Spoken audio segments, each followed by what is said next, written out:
Hi everyone, this is David from 2FIRSTS. We are now in the APE 23 and here with me is Caesar. Hi, my name is Caesar. I'm the marketing manager for Alternative Products Expo. Nice to see you. Thank you. Do you have any difference this year comparing to those we have before? Do we have some highlights here? Yeah, absolutely. I mean, we have been evolving over the past few years. I'm not sure you're familiar, but we started out being called a different name. We used to be USA CBD Expo in the past, and we transformed because the industry started getting wider and wider until CBD was just one little thing.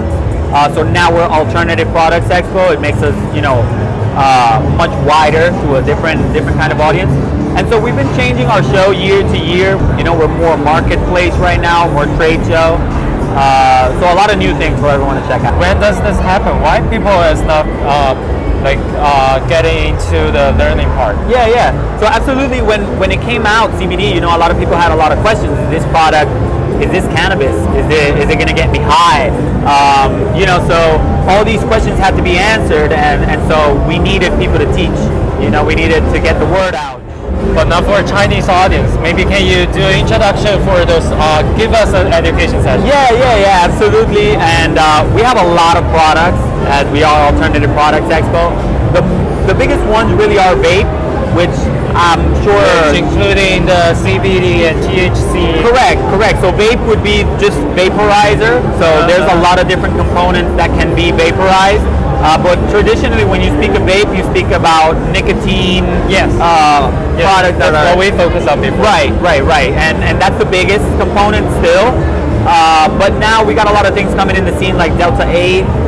We got Delta 10, HHC, THCO, THCA. The list keeps adding on and on.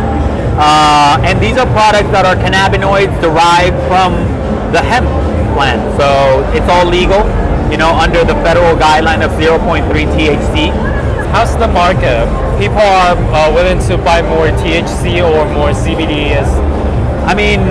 It is a growing market. It's poised to be a $1 billion, $20 billion market ending this year. There's a huge market for alternative products, but now that we're focusing on cannabinoids, and it's growing. It's definitely growing. You see people using these products not just for recreational purposes, but like medicinal and for their pets.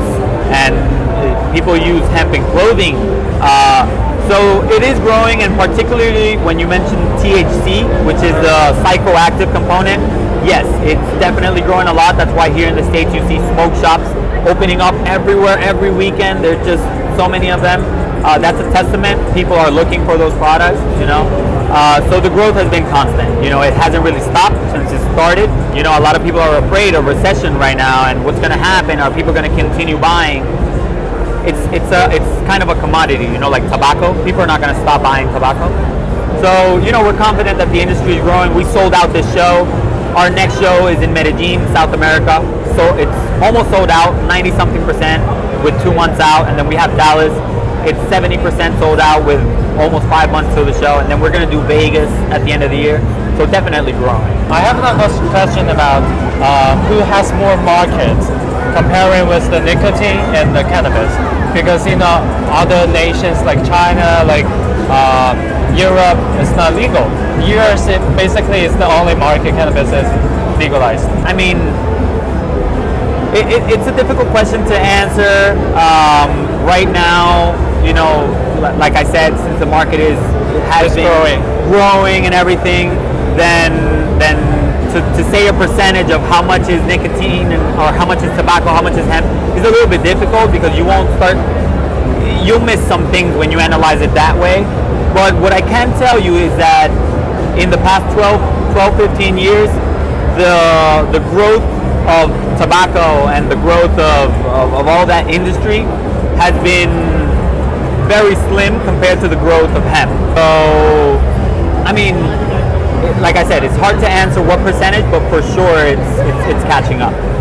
I think the world will eventually legalize all these products. It's a matter of willingness. Some countries are going to take longer than others. Some states are going to take longer than others.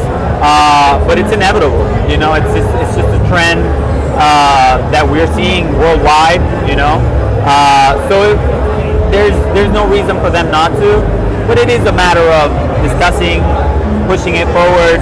People see that there's an industry here that is not just potheads gathering to smoke, but there's actually million-dollar businesses here and spending money, and that brings money in for the state. Thank you so much. It's been a pleasure, David. Thank you so much. Thank you.